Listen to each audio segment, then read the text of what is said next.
Good morning, जय हिंद। आप देख रहे हैं बाहु एक्सप्रेस और मैं हूं आपके साथ राजेंद्र राणा। श्रीनगर के कश्मीर घाटी से दो ऐसी गाड़ियां जो आपस में टकराई, जिसमें लगभग 10 से अधिक यात्री जो थे वह गंभीर अवस्था में घायल हो चुके थे, जिनको अस्पताल में उपचार आधीन किया गया। और मामला जो था, मात्र और मात्र कसूर उनका इतना था कि वे जिन गाड़ियों के अंदर बैठे थे, उस गाड़ी का जो चालक था वह चाहता था कि वे एक दूसरे की सवारियों को उठा ले, और उसकी सवारियों को उठाने की होड़ में और एक दूसरे से आगे बढ़ने की होड़ में दो बसों की जोरदार आपस में भिड़ंत। दोनों गाड़ियां एक दूसरे के पीछे, जो प्रत्यक्षदर्शी गवाह जो थे, जो गाड़ियों के अंदर सवार यात्री थे, उनके द्वारा जो जानकारी साझा की, उसमें यह बताया गया है कि गाड़ियां जो थी वे एक दूसरे के से आगे बढ़ने की होड़ में थी, और चालक एक दूसरे से इस प्रकार से रेस के साथ एक दूसरे से आगे बढ़ने की होड़ में थे कि उनको ये एहसास तक नहीं था कि उनकी गाड़ियों के अंदर बच्चे हैं, औरतें हैं, बुजुर्ग हैं, और सवारियां जो थी खचाखच भरी हुई दो गाड़ियां।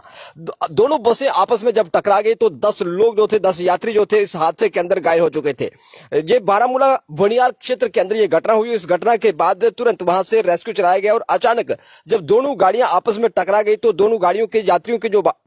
वाहनों के अंदर जो यात्री बैठे थे, उन सभी यात्रियों को चोटें आई। घायलों को तुरंत पीएचसी बोनियार के अंदर लाया गया, जहां से कुछ एक यात्री जो थे, जिनको गंभीर अवस्था में चोटें लगी थी, जो घायल थे, उन सबको जीएमसी बारामूला के लिए रेफर कर दिया गया। मामला जो था वह दर्ज कर दिया गया, और मामला दर्ज किए जाने के बाद इस पूरे घटने की जांच के लिए जो थी पुलिस अपना कार्य जो थी वह कर रही है। ट्रांसपोर्ट कमिश्नर विशेषपाल महाजन के आदेश के बाद लगातार ट्रांसपोर्ट विभाग को रूटीन पर लाने के लिए, उनको नियमों का पालन करने के लिए लगातार उकसाया जा रहा है। वहां पर उनको एक प्रताड़ित भी किया जा रहा है कि जो भी नियमों की अवहेलना करेगा उसके खिलाफ प्रशासन का डंडा जो था वह चलेगा। लेकिन दो यात्री बसें बारामूला के बोनियार क्षेत्र के अंदर यात्रियों को उठाने के चक्कर में ये भूल गए कि उनकी गाड़ियों के अंदर लगभग 100 के करीब यात्री जो थे वह उनके गाड़ियों के अंदर सवार थे, और सबका जीवन उस गाड़ी चालक के हाथ में था। लेकिन गाड़ियों के चालक अक्सर ये भूल जाते हैं कि एक या दो सवारियों को उठाने के चक्कर में वह कितने कीमती परिवारों के जीवन को दांव पे लगा रहे हैं। ट्रांसपोर्ट कमिश्नर विशेषपाल महाजन से यह अनुरोध करते हैं कि इस प्रकार की घटना जब भी सामने आए, जैसे गाड़ियों को,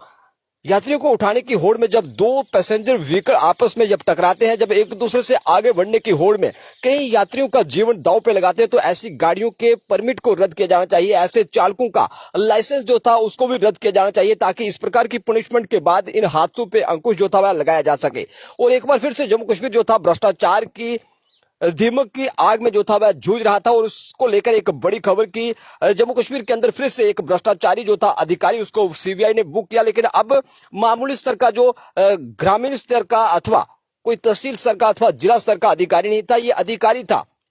कोंकण रेलवे का चीफ इंजीनियर। यानी कि आप अंदाजा लगा सकते हैं कि जम्मू कश्मीर के अंदर भ्रष्टाचार किस प्रकार से चरम सीमा पे है कि एक चीफ इंजीनियर को भ्रष्टाचार के आरोप में सीबीआई द्वारा बुक जो था वह किया गया। श्रीनगर बारामूला, उधमपुर श्रीनगर बारामूला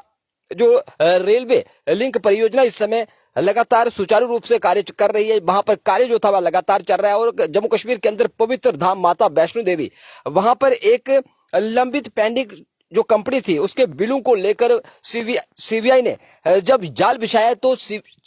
कोंकण रेलवे का एक जो चीफ इंजीनियर, मुख्य अभियंता के खिलाफ मामला जो था वह दर्ज किया गया। और ये जानकारी देते हुए बताया गया कि 2005 बैच के आईआरएस अधिकारी, भारतीय रेलवे इंजीनियर सेवा के अधिकारी सुमित खजुरिया को केंद्रीय जांच ब्यूरो सीबीआई द्वारा प्राथमिकी का आरोपी बनाया, और साथ ही रेलवे प्राइवेट लिमिटेड और उसके निदेशक राजेश कुमार जैन, पुष्पराज सिंह और सुलभ रावत को भी भारतीय न्याय संहिता वीएनएस की आपराधिक साजिश के संबंधित धाराओं के तहत भ्रष्टाचार निवारण अधिनियम के प्रावधानों के तहत मामला जो था वह दर्ज किया गया। और बताया गया है कि सुमित खजुरिया और कंपनी के निदेशक कोंकण रेलवे कॉर्पोरेशन लिमिटेड की देखरेख में महत्वाकांक्षी परियोजना के निष्पादन के लिए कुछ बिलों की क्लियरेंस के लिए वहां पर रिश्वत और सुरंग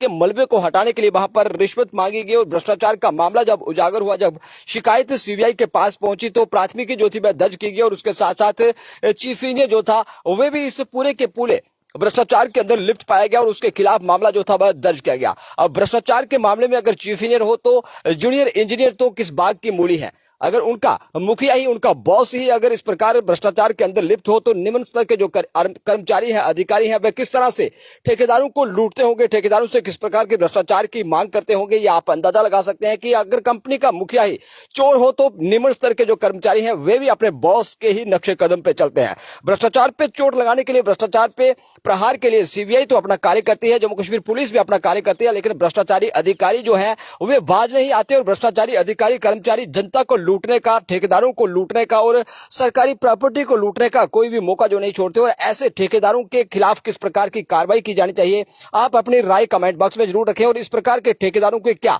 लाइसेंस रद्द किए जाने चाहिए, क्या इस प्रकार के अगर कोई सरकारी कर्मचारी जैसे चीफ इंजीनियर इसके अंदर भूख पाया गया, क्या उस चीफ इंजीनियर को नौकरी से बर्खास्त किया जाना चाहिए। राय अपनी जरूर रखना ना भूले। आप देखते रहे बॉस, जय हिंद जय भारत।